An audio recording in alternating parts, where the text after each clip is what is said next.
चित्र सुनने से हमारे हृदय में विशाल भक्ति का प्रादुर्भाव होता है।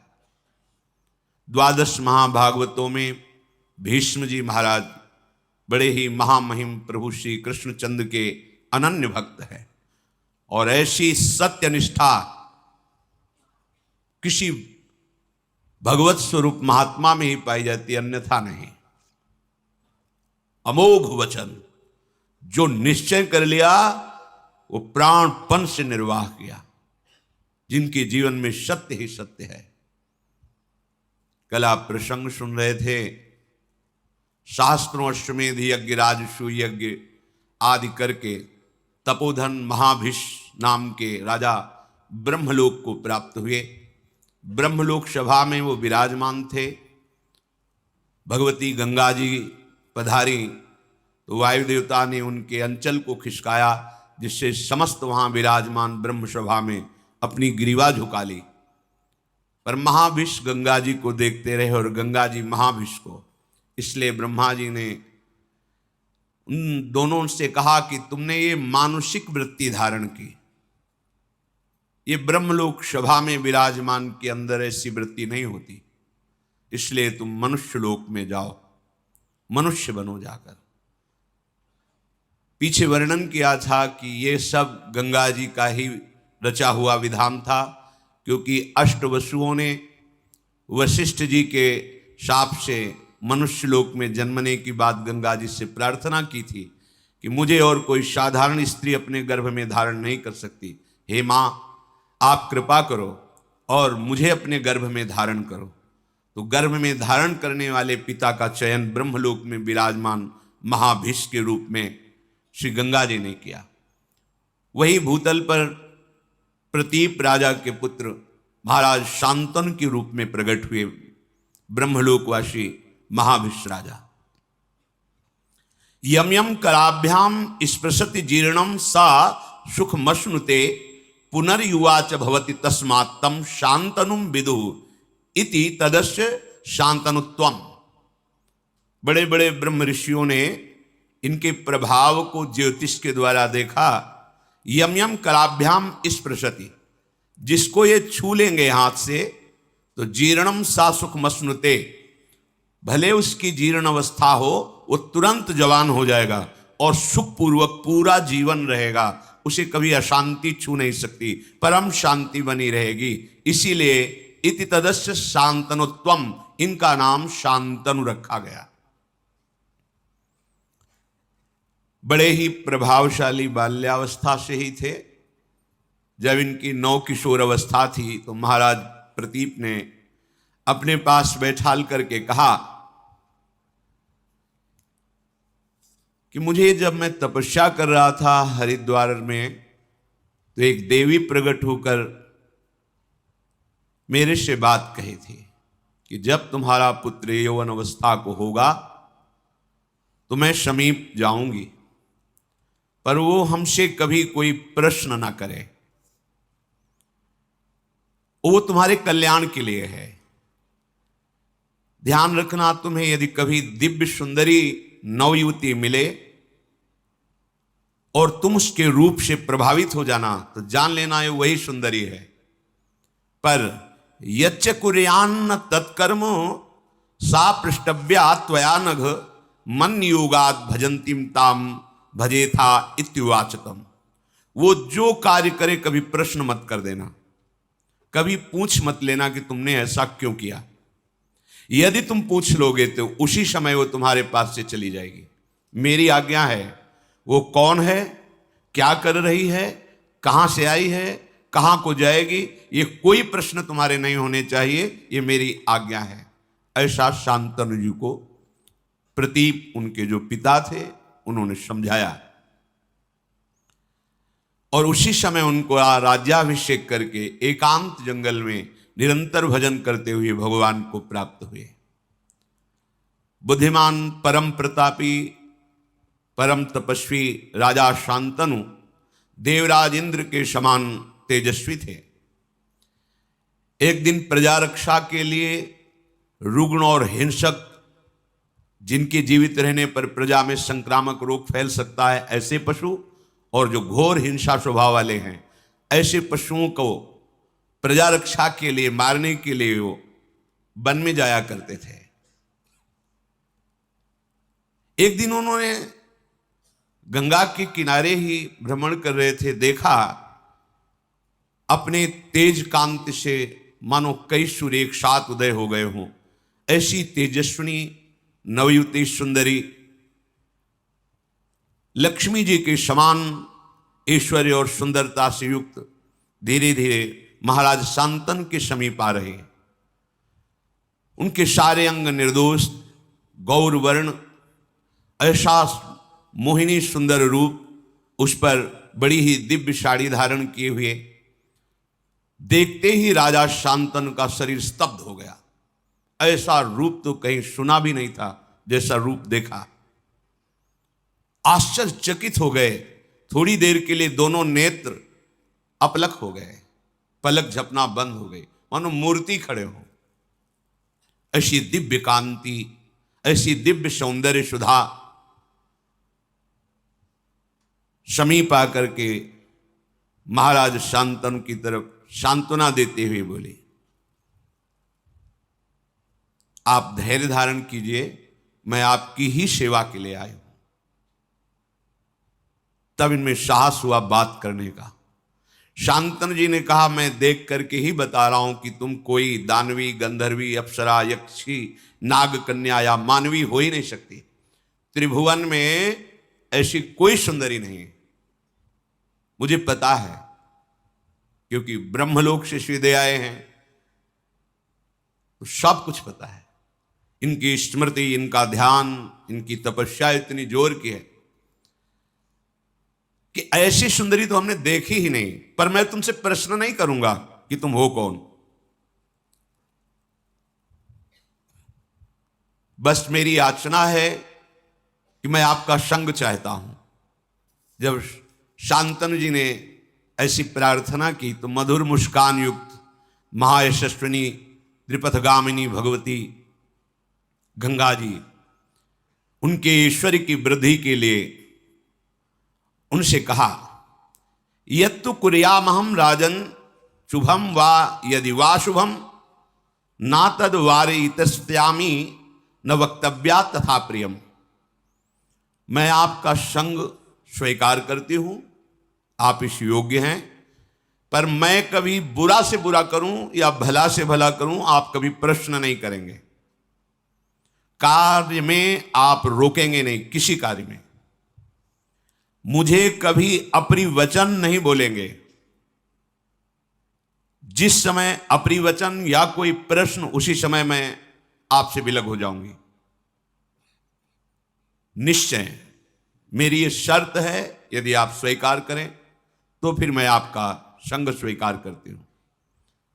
तथेति सा सदा तूक्ता तदा भरत सत्तमो प्रहर्ष मतुलम लेभे प्राप्यतम पार्थिवोत्तमम।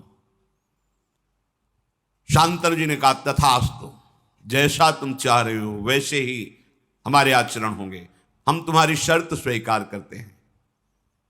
महाराज शांतनु भगवती गंगा जी को रथ पे विराजमान करके उनकी राजधानी हस्तिनापुर में उस महल में जैसे देवराज इंद्र का महल, ऐसे महल, उसमें देवी गंगा जी को विराजमान किया। जितेंद्रीय महाराज शांतनु ब्राह्मणों को बुलाकर स्वस्ति वाचन कराया। जो पिता का आदेश जैसा था कि कुछ पूछना नहीं, कुछ नहीं पूछा, आदेश कर दिया। शास्त्रीय विधान के अनुसार इस देवी से पाणी ग्रहण संस्कार में करूंगा। जो देवराज इंद्र के समान प्रभावशाली और महाभाग्यशाली, ऐसा कौन महाभाग्यशाली होगा जिन गंगा जी को भगवान शंकर मस्तक पर धारण करते हैं। त्रिभुवन जिनके नाम और आचमन अवगाहन से निष्पाप होकर भगवान की प्राप्ति करता है, जो मूर्तिमान ज्ञान, वैराग्य और भक्ति का स्वरूप है गंगा जी, क्योंकि भगवान के श्री चरणों से इनका प्रादुर्भाव हुआ है। कैसा दिव्य सौभाग्य कि जिन गंगा जी का स्मरण, अवगाहन, दर्शन बड़े भाग्य से होता है, वही गंगा जी इनको अर्धांगिनी के रूप में प्राप्त हुई। महाराज शांतन ने शास्त्र मर्यादा के अनुसार पाणी ग्रहण किया। कुछ समय के बाद एक पुत्र प्रकट हुआ। बड़ा महल में आनंद उत्सव मनाया जाने लगा। अभी आनंद उत्सव हो ही रहा था कि देवी गंगा जी ने उस पुत्र को लिया और चल पड़ी अपनी धारा की तरफ। और वहां जाकर कहा, ऐ वत्स, तुम्हें पता होना चाहिए तुम वसु हो। वशिष्ठ जी के शाप से तुम मनुष्य लोक में आए हो। मैं तुम्हें ज्यादा यहां टिकने नहीं दूंगी। जाओ तुम अपने वसु स्वरूप को प्राप्त करो। और ऐसा कह के अपनी धारा में डाल दिया। तुम्हें मैं शाप से मुक्त करती हूं। और बड़ी प्रसन्न मुद्रा में फिर महल लौट आए। महाराज शांतन भारी असंतुष्टता को प्राप्त हुई कि प्रथम बालक और इसने हत्या कर दी बालक की, पर कुछ बोले नहीं। दूसरा बालक हुआ, वही प्रक्रिया। 7 बालक प्रकट हुए, 7 को गंगा की धारा में प्रवाहित कर दिया जीवित। जब 8वां बालक गर्भ में आया, जेवी लेकर के चले। अथैनामष्टमे पुत्रे जाते प्रहसतीमिव उवाच राजा दुःखार्तः परीक्षन् पुत्रमात्मनः। जेवी चली तो महाराज शांतनु पीछे से, ये क्या तू अमंगल कर रही, कौन है तू? ऐसी तो कोई मां नहीं देखा हमने सृष्टि में जो प्रकट होते हुए अपने बालक को नष्ट कर दे। मावधि कश्य काशित किम हिनत्सि सुतानिति पुत्रग्नि सुमहत पापम संप्राप्तम ते सुगर्हितम। अय बालकों का वध करने वाली सुंदरी, तू कौन है? किसकी कन्या है? कितनी निर्दयी हृदय की है कि प्रकट होते ही बालक को मार देती। अय पुत्र घातिनी, अब तुझे अपना परिचय देना होगा। बड़े क्रोध से युक्त होकर मार्ग रोक लिया। कौन है तू? बड़े शांत भाव से, पुत्र काम न तेहन्मी पुत्रम पुत्रवताम वर जीर्णस्तुमम वासोयम यथा सा समय कृतः। अय पुत्र की इच्छा रखने वाले नरेश, तुम मेरा परिचय नहीं जानते, इसीलिए कट वचन बोल गए। पुत्रवानों में तो महाभाग्यशाली पुत्रवान हो गए। नहीं मारूंगी इस पुत्र को, क्योंकि तुमने टोक दिया, रोक दिया और मेरी शर्त भूल गए। मेरा समय समाप्त हुआ। जानते हो मुझे, मैं कौन हूं? मैं त्रिपथगामिनी भगवती गंगा हूं। कोई पुत्र घातनी या कोई पापिनी नहीं हूं। हाथ जुड़ गए शांतन के। गंगा जी, बड़े बड़े महर्षियों के द्वारा सेवित मैं हूं। केवल वसुओं का कार्य पूर्ण करने के लिए, उनको गर्भ में धारण करने के लिए, उनकी प्रार्थना से मैं यहां आई हूं। ठीक है, तुमने टोक दिया। ये 8वां पुत्र महातेजस्वी महाभाग देववसु है।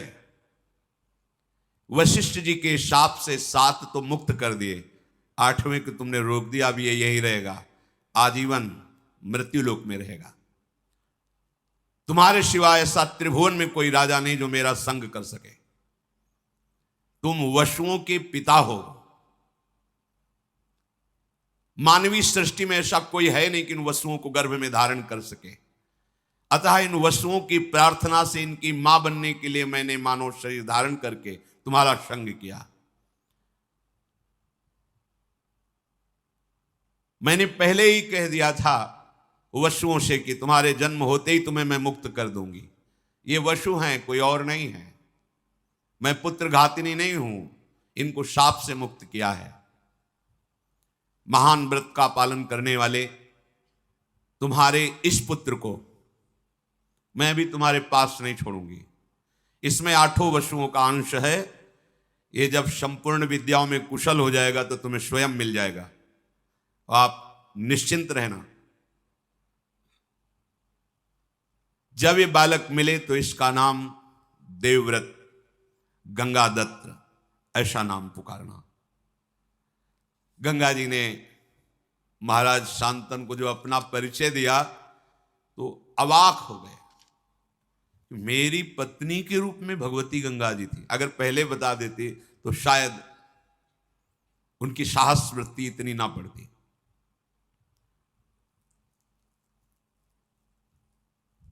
महाराज बहुत उदास हो गए। देखते ही देखते पुत्र सहित गंगा जी अंतर्धान हो गई। सासमा षोडशाष्टौ च चतस्त्रोष्टौ तथा पराः रतिमप्नावन स्त्रीषु बभूव वन गोचरः। 16/8/4/8 36 वर्ष तक गंगा जी के वियोग में वहीं वन में ही अधिक समय व्यतीत करते महाराज शांतनु। वही गंगा जी का ध्यान, उन्हीं का स्मरण। भारी वियोग हृदय में हुआ, क्योंकि जब परिचय मिला तो अंतर्धान हो गई। 36 वर्ष। एक दिन विचरण कर रहे थे, देखा गंगा की धारा प्रवाहित होती हुई रुकने लगी। विचार किया कि ऐसा कैसे हो सकता है। आगे बढ़े तो देखा विशेष रूपवान, बलवान, आचारवान, तेजस्वी एक बालक अपने धनुष में प्रत्यंचा चढ़ाकर बाणों से गंगा की धारा को रोक दिया है। लौकिक अलौकिक समस्त अस्त्रों की कलाएं उसमें विराजमान हैं। बल, धैर्य, वीर, पराक्रम, महारथी वीरता, ये सब उसमें झलक रही। महाराज शांतनु ने देखा। महाराज शांतनु इतने आकर्षित हो गए, उन्हें पता नहीं कौन है। जब नजदीक की तरफ बढ़े तो बालक देख के ही अंतर्धान हो गया। बड़े विस्मय में पड़ गए कि ऐसा तेजस्वी बालक अभी तक हमने नहीं देखा, जो बाणों से गंगा की धारा को रोक दे। बहुत चिंतित थे। इतने में देखा कि भगवती गंगा जी उस बालक को हाथ से पकड़े हुए सामने आई। बड़ा दिव्य रूप, पहले से भी अधिक प्रकाशित गंगा जी का है, क्योंकि इनके संग के लिए ही अपने रूप की गरिमा को कम किया था, तब ऐसा रूप था। आप तो दिव्य रूप गंगा जी का, दिव्य अलंकारों से विभूषित देवी गंगा उस बालक को सामने लाई और कहा, ये वही आपका 8वां पुत्र है जिसके लिए आपने मुझे कटुवचन बोले थे, रोका था और मैं लेकर के अंतर्धान हुई थी। पुरुष सिंह त्रिभुवन में इसके समान कोई अस्त्रवेत्ता नहीं, शास्त्रों का ज्ञान रखने वाला और शस्त्रों का ज्ञान रखने वाला। इसे मैंने बड़ी दिव्यता से पालन पोषण किया है। यह अब आपका पुत्र है। यह महर्षि वशिष्ठ से 6 अंगों सहित समस्त वेदों का अध्ययन करके ब्रह्मबोध हो चुका है। महाराज वशिष्ठ जी योग वासिष्ठ नामक पूर्ण ब्रह्मबोध कराने में समर्थ ग्रंथ है योग वासिष्ठ। ये अस्त्र विद्या का महान पंडित, महान धनुर्धर और युद्ध में देवराज इंद्र को भी परास्त करने की सामर्थ्य रखने वाला बालक है। देवता असुर कोई भी त्रिभुवन में ऐसा नहीं जो इसके सामने टिक सके। नीति को भगवान शुक्राचार्य जी से हमने शिक्षा दिलाई है और देवदानों वंदित भगवान बृहस्पति जी से इसने शास्त्र ज्ञान प्राप्त किया है। ब्रह्म ज्ञान वशिष्ठ जी से प्राप्त किया है। महाबाहु महात्मा ये पुत्र अंग और उपांगों सहित पूर्ण रूप से प्रतिष्ठित है। जमदग्नि नंदन महर्षि भगवान परशुराम जी का ये शिष्य है। अस्त्र विद्या में उनके समान ही है। मैंने पूर्ण करके इस पुत्र को तुम्हें दिया है। राजधर्म, अर्थशास्त्र, मोक्ष धर्म, समस्त धर्मों का यह महान पंडित है, ज्ञानी है। जाओ, ये तुम्हारे कुल की कीर्ति का वर्धन करने वाला होगा। अभी कुछ बोल ही नहीं पाए थे महाराज शांतनु की देवी गंगा अंतर्धान हो गई। गंगा जी की आज्ञा शिरोधार करके महाराज शांतनु सूर्य के समान प्रकाशित होने वाले अपने पुत्र को राजधानी में लाए। हस्तिनापुर अमरावती के समान सुंदर, देवराज इंद्र की राजधानी अमरावती। जे ही संपूर्ण प्रजा को पता चला कि शांतनु का अष्टम पुत्र जो गंगा जी ले गई थी वापस आया है, संपूर्ण प्रजा में आनंद की लहर दौड़ गई। बड़े ही सौम्य स्वभाव महात्मा, गुणवान, ज्ञानी, नीतिज्ञ, शास्त्रज्ञ, शस्त्रज्ञ, ऐसे युवराज को प्राप्त करके शांतनु जी को बहुत सुख हुआ और विद्वान ब्राह्मणों को बुलाकर युवराज पद पर अभिषिक्त कर दिया। अति पराक्रमी पुत्र को प्राप्त करके पिता शांतनु को अपार सुख हो रहा है कि अब मेरा जीवन आनंद में, राज्यभार संभालेगा और अपना जीवन में भजन करके समाप्त करूंगा, क्योंकि अब कोई कामना नहीं रह गई। पर सावधान रहना चाहिए, साधक को सावधान रहना चाहिए। हृदय की स्थिति ऐसी होने पर भी कि मेरे पर कोई कामना का प्रभाव नहीं पड़ेगा, ऐसा कभी नहीं सोचना चाहिए। जब तक शरीर में श्वास है तब तक साधक को कभी अपने को सिद्ध समझकर मनमानी बर्ताव नहीं करना चाहिए, क्योंकि जिनके चरणों का आश्रय लेकर तुम चल रहे हो ये उनका प्रताप है। अगर अहम आ गया तो उन्हीं के चरणों की शक्ति से बलवान माया है। माया शक्ति भगवान की है, किसी और की नहीं है, तो परास्त होने में देर नहीं लगेगी। किसी और की होती तो परास्त न कर पाती, पर जैसे मम माया तैसे ममैवांशो, बराबर का खेल है। अगर अहंकार कर लिए तो गिर जाना पड़ेगा, या इतना विश्वास कर लिए कि अब मुझे कोई परास्त नहीं कर सकता, नहीं। यही डर ही डर हरिवंश हित, जिनो भ्रमय गुण सलिल पर, जिह नामन मंगल लोक त्यों, सुहरिपद भज न विलंब करे। डरते रहो, कभी कोई हमारी वृत्ति को चुरा न ले। जो एक एक वृत्ति हम अपने आराध्य देव श्यामा श्याम के चरणों में समर्पित करते हैं, उसे कोई चुरा न ले। महाराज शांतनु पूर्ण काम होकर युवराज पद पर वो विराजमान, और सब शास्त्रों का, शस्त्रों का ज्ञान, बड़ी प्रसन्नता है। आगे चलकर ये सम्राट पद पर बैठे और अब वो एकांत सेवन करने लगे। एक दिन उनको ऐसी सुगंध आई कि खींचे चले गए उस सुगंध में, घ्राणेन्द्र में 4 योजन तक सुगंध जाती थी, योजन गंधा। खींचते हुए सुगंध को लक्ष्य करके जब पहुंचे तो वहां देखा एक नौका में मूर्तिमान मानो सुंदरता विराजमान हो, ऐसे एक देवी विराजमान है। श्याम नेत्र हैं, किशोर अवस्था है। देखते ही महाराज का चित्त जो कह रहा था कि अब तो पूर्णता है, अब कुछ नहीं चाहिए, बदल गया। कश्य तुमश काचासी किंचा भीरु चिकीर्षसी, तुम कौन हो, किसकी पुत्री हो और यहां नाव में कैसे बैठी हो? चक्रवर्ती सम्राट है। खड़ी हो गई आसन से, नाव से प्रणाम किया और कहा, राजन आपका सदैव मंगल और कल्याण हो।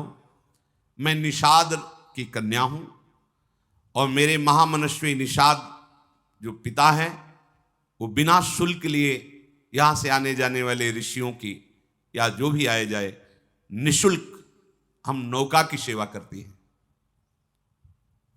जैसे ये बोला महाराज शांतनु तो बिक गए, शब्द सुनकर, रूप देख करके, क्योंकि यही भगवान श्री कृष्ण उदयपायन व्यास देव जी की माता हैं। भगवान का अवतार हो चुका है उनके गर्भ से, आगे स्वयं वर्णन करेंगे। अभी नौ यौवन अवस्था में प्रवेश हुआ था कि भगवान पाराशर जी नदी से पार जाने के लिए नाव में बैठे, तो मस्तक पर देखा कि इसका तो संयोग है और इसके गर्भ से मेरे अंश से भगवान का प्रादुर्भाव होने वाला है। भगवान व्यासदेव जी भगवान श्री हरि के अवतार हैं। उनका देवी मैं दिव्य दृष्टि से देख रहा हूं कि इसी समय तुम्हारे गर्भ से भगवान का अवतार होगा। तुमका भगवान अभी तो मैं यौवन अवस्था को भी प्राप्त नहीं हुई हूं। तत्काल उनके अंदर यौवन अवस्था का आविर्भाव हो गया। भगवान मेरे शरीर से मछली की सी दुर्गंध आती है। तत्काल योजनों सुगंध से आकृष्ट अभी आए ना महाराज शांतनु, सुगंध ही सुगंध। महाराज दिन का प्रकाश है, भारी कोहरा पैदा कर, समर्थ भगवान पाराशर जी। महाराज अगर गर्भ हुआ तो हमसे फिर ब्याह कौन करेगा? कन्याओं में, पंच कन्याओं में तुम पवित्र कन्या रहोगी, महाराज गर्भ तो धारण करना पड़ेगा। नहीं, इसी समय प्रकट होगा, गर्भ भी नहीं धारण करना पड़ेगा। भगवान पाराशर जी की कृपा से उसी समय श्री कृष्ण द्वैपायन भगवान व्यासदेव जी का प्रादुर्भाव, और प्रकट होते ही मृगचर्म कमंडल हाथ में लिया और प्रणाम किया। ऐसे नहीं कि प्रकट हुए बच्चे हो, पाराशर जी बच्चा लेके चले, ऐसे नहीं, कमंडल लिया और बोले मां जब कभी आवश्यकता हो तब याद मात्र कर लेना, मैं आपकी सेवा में उपस्थित हो जाऊंगा। श्री कृष्ण द्वैपायन भगवान व्यासदेव जी की मां है। राजा शांतनु को ऐसा पूर्व का कुछ पता नहीं, और पाराशर जी ने तत्काल जो कन्या स्वरूप वही प्रकट कर दिया था। शांतनु उनके रूप, माधुर्य, सुगंध और वाणी भगवान व्यासदेव की मां है। सुनते ही मुग्ध हो गए, जैसे गंगा जी पर। तो गंगा जी के वियोग से जो हृदय की दशा हुई थी, वो देवव्रत गंगादत्त से मिलने पर पुत्र के थोड़ी शांत हो गई थी। फिर वही नवीन, बहुत सावधानी की जरूरत होती है। उपासक कभी ऐसा न समझ ले कि अब हमारा कोई नहीं बिगाड़ सकता। हां, प्रभु की कृपा से मन प्रभु में लग गया, कुछ अच्छा नहीं लगता है, पर सावधान, कभी भी कोई वृत्ति, वही दशा आ गई जो गंगा जी के वियोग में थी। सीधे उतरे नाव से, तुम्हारा घर कहां है? बताया। वहां गए, चक्रवर्ती सम्राट है। जे ही देखा निषाद ने कि महाराज पधारे, प्रणाम किया, अर्घ दिया, पूजन किया। महाराज मेरे तो भाग्य खुल गए, आप जैसे प्रतापी राजा यहां पधारे हैं। क्या आज्ञा है, क्या सेवा करूं? वो जो नौका में विराजमान युवती हो, तुम्हारी पुत्री है? हाँ महाराज, मैं तुम्हारी पुत्री का वरण करता हूं और उसको मांगने आया हूं तुमसे। महाराज, ओहो, मुझे चिंता थी कि इतनी सुंदर पुत्री का वरण कौन, किसके साथ करूंगा, मेरे पास तो धन नहीं, संपत्ति नहीं। भगवान ने मेरी बात सुन ली। आप जैसा तेजस्वी, आप जैसा महान सम्राट स्वयं मांगने आया, ये तो मेरी पुत्री का भाग्य और मेरा भी भाग्य है। परंतु आप राज्य के अधिकारी मेरी पुत्री के नहीं, पुत्री का अधिकार मेरे हाथ पर है। तो अब मैं जैसा कहूंगा वैसा आपको करना होगा, तब आपको पुत्री मिलेगी। राजा के रूप में आपका स्वागत कर लिया, पर पुत्री मांग रहे हो तो उसके लिए मेरे पास शर्त है। उस शर्त को पूरी करो और पुत्री को ले जाओ। यदि आप मेरी पुत्री को अर्धांग में विराजमान करना चाहते हो तो सत्य को सामने रखकर मेरे सामने प्रतिज्ञा करो, इससे जो संतान होगी वही हस्तिनापुर के सिंहासन पर विराजमान होगी। शांतनु ने कहा, ऐसा कभी नहीं हो सकता, मैं गंगा पुत्र देवव्रत के स्थान को किसी को नहीं दे सकता। तुरंत वहां से चल दिए। अब हृदय में वही विरहाग्नि जो गंगा जी के अंतर्धान होने पर हुई थी। अब बोल सकते नहीं किसी से, हृदय जल रहा है एकांत में, बस कि अब क्या करें, कोई उपाय नहीं। देवव्रत युवराज पद पर हैं और पूर्ण समर्थ हैं, मैं उनके भाग्य पर ऐसा नहीं कर सकता कि वो राजा ना बने और इसका पुत्र राजा बने, कभी नहीं कर सकता। अपने सुख के लिए ऐसा कभी नहीं कर। दुचित हो गए, इधर ये भाव और उधर उस रूप और वाणी को सुनने के बाद बिक गए महाराज शांतनु। रोज का रोज शरीर बीमार होने लगा, अस्वस्थ होने लगे महाराज शांतनु। देवव्रत ने एक ही दृष्टि में देखकर पहचान लिया कि कोई आंतरिक विषय है जिस पर महाराज अस्वस्थ हो रहे हैं। जाकर के प्रणाम किया और कहा, पिताश्री आपका कुशल मंगल। भूमंडल का क्या कोई ऐसा भी नरेश है जो आपकी आज्ञा का पालन नहीं कर रहा? आप आदेश कीजिए, अभी मैं उसको परास्त करके आपके चरणों में। या कोई आपकी ऐसी आंतरिक दुख वृत्ति है जो आप किसी को बता नहीं सकते? अब आपका मौन रहना ठीक नहीं, आपके स्वास्थ्य के लिए। आप चक्रवर्ती सम्राट पद पर हैं, आपको बोलना ही होगा, आपको हमसे बात करनी होगी। आपकी कांति मलिन हो रही है, आपका शरीर पीला हो रहा है, आप खिन्न हैं, साधारण बात तो है नहीं, ये कोई रोग नहीं है। मैं जानता हूं कि मैं प्रतिकार कर सकता हूं आपके इस चिंतन का, पर आपको उत्तर देना होगा। शांतनु ने कहा, बेटा इसमें संदेह नहीं कि मुझे कोई रोग नहीं है, मैं भारी चिंता में डूब गया हूं। कैसे तुम्हें बताऊं, तुम पुत्र हो, कैसे तुम्हें अपनी चिंता की बात बताऊं। पर जब तुम पूछ रहे हो तो तुम इस विशाल वंश के मेरे एक ही पुत्र हो। मुझे पूर्ण पता है कि तुम पुरुषार्थ में समर्थ हो, मुझे पूर्ण विश्वास है हस्तिनापुर के सिंहासन की योग्य भी तुम ही हो। पर मैंने एक नवयुवती देखी तो मैंने विचार भी किया कि अगर एक पुत्र पे कोई संकट आ जाए तो पूरा का पूरा सिंहासन खाली। इस भाव की पूर्ति के लिए भी, और मेरा मन भी आसक्त हो गया है, इसके लिए मैं द्वितीय विवाह करना चाहता था, पर ऐसी शर्त रख दी कि मैं उसे निर्वाह नहीं कर सकता। तुम्हारा कल्याण हो, तुम आनंदित रहो, तुम शूरवीर हो, कभी किसी बात को सहन ना कर सको ऐसा नहीं, धैर्यवान हो, मेरी बात को छुपाओ और तुम राज्य सेवा में लगो। मैं संदेह में पड़ गया हूं, जब तक इस संदेह निवृत्त नहीं होगा तब तक मुझे शांति नहीं मिलेगी। अपने पिता के हितैषी बूढ़े मंत्रियों को बुलाया और कहा, साफ साफ बताओ। पिता ने बताया नहीं। किससे आसक्त हैं पिताजी, क्या शर्त है? तो उनका, मैं इतना जानता हूं कि कोई निषाद राज की कन्या है, पर शर्त क्या है मुझे पता नहीं, ये तो सारथी बता सकता है, क्योंकि महाराज का सारथी महाराज के साथ वहां तक गया था, हम सब पीछे ही थे।